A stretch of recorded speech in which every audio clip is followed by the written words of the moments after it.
Bedhead by Margie Palantini.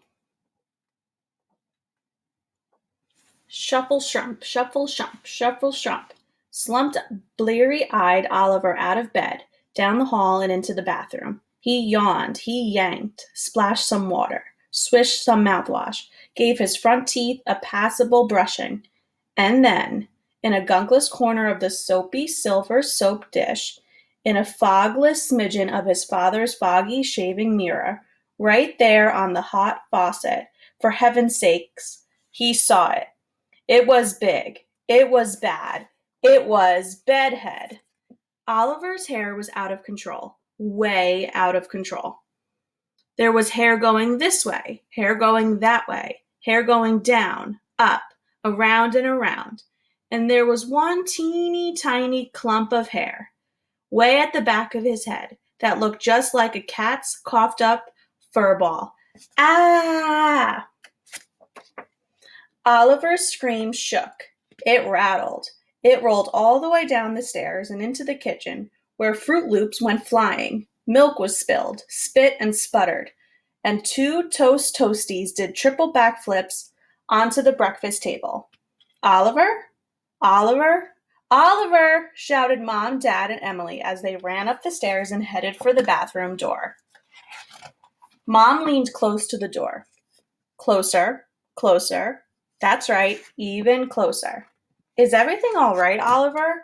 She whispered in her calmest, calm mom voice. Come on, dear, open the door and let us in.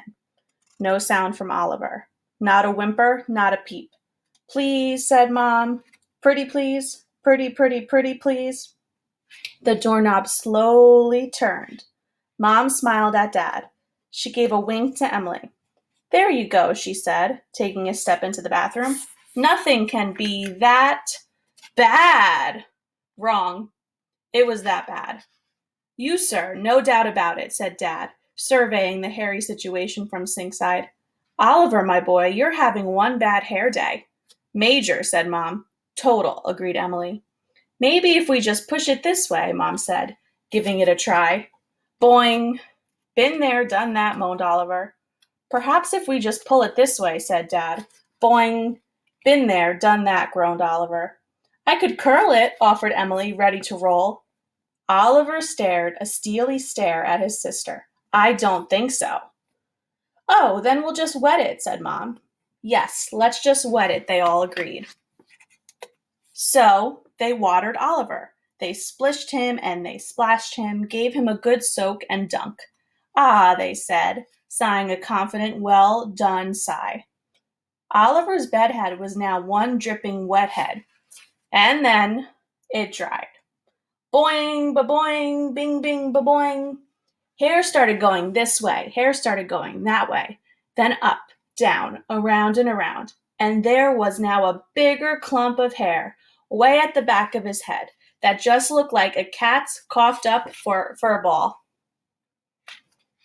I say we spray, shouted Dad, taking aim with a squirt.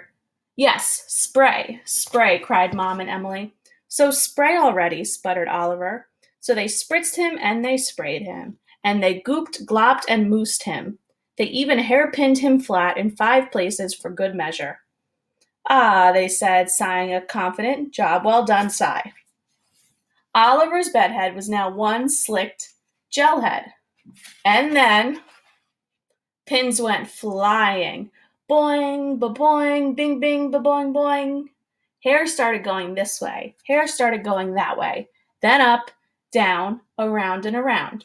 And there was now an even bigger clump of hair way at the back of his head that looked just like a cat's coughed up fur ball. Oliver wondered, maybe if I just kind of, brush it a bit? No, no, the 3 shouted, seeing the boy with bristled poise. Whatever you do, no, no, no, no brush.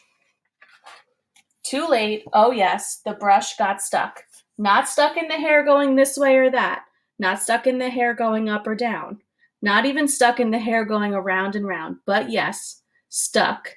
Very, very, very stuck in that clump way at the back of his head that looked like a cat's coughed up fur ball. Mom gave it a yank. Eow! Dad gave it a pull. Ooh, ouch! and Emily gave it one good long tug. Yike! Well, said Mom without a bit of doubt, that brush is stuck all right. Definitely stuck, decided Dad. A done deal, declared Emily. Then, just when they were all going to give up hope, Oliver saw the answer right there on the wall. That's it, he pointed. The hat, the hat. Go get that hat. So without one more thought of a spritz, spray, or dunk, they all helped Oliver squish, smush, and cram every bit of bedhead, stuck brush, and all into his faithful old, battered but true blue baseball cap. Well, almost. Good enough. And with a kiss and a wave, Oliver headed off to school. Everything was fine. Everything was dandy. And then Mary Margaret, who sat in the third row, 4 seats down, one desk across from Oliver, in Mrs. Oppenheimer's class at Biddlemeyer Elementary, looked over to him and said, "You can't wear that hat." Oliver looked over at Mary Margaret. "Can too." "Can not." "And just why not?" demanded Oliver, holding tightly onto his hat. Mary Margaret grinned. "Because it's picture day." Picture day?" stuttered Oliver. "Picture day," sang out Mrs. Oppenheimer, standing in the front of the class. "Everyone line up for our class picture. Back straight, faces front, smiles wide, and hats off." "Uh-oh," said Oliver. "Hats off?" "We're waiting, Oliver," said Mrs. Oppenheimer as everyone took their places. "We're waiting, Oliver," said Mary Margaret. "We're waiting, Oliver," said everyone else. "Hey, kid," said the man behind the camera. "Yeah, you with the lumpy-looking head. Off with that hat." Oliver hemmed, he hawed, but he knew he had it. He lifted the brim and slowly took off his faithful old, battered but true blue baseball cap. He held his breath. He closed his eyes. And he waited. He waited some more. Nothing. Zero. Zilch.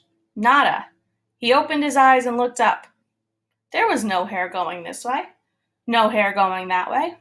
No hair going up, down, not even around and round. And nobody could see the brush stuck in the clump of hair way at the back of his head that looked like a cat's coughed-up fur ball. "Ah," said Oliver, sighing a confident job well done sigh. "Ready, everyone?" sang out Mrs. O. "Big smiles and say cheese on the count of 3. 1, she said. 2, she said. And then,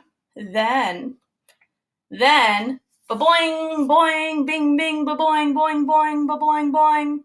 Hair started going this way. Hair started going that way. Hair started going up, down, around, and around. And the brush that was stuck in the clump of hair, way at the back of his head, that looked just like a cat's coughed-up fur ball, let loose and boinged Mary Margaret on top of her head and boomeranged right into Mrs. Oppenheimer's nose. 3? said the boinked Mrs. O, just as she and everyone else at Biddlemeyer Elementary School got a look at Oliver and his bedhead. "Ah, geez. Click."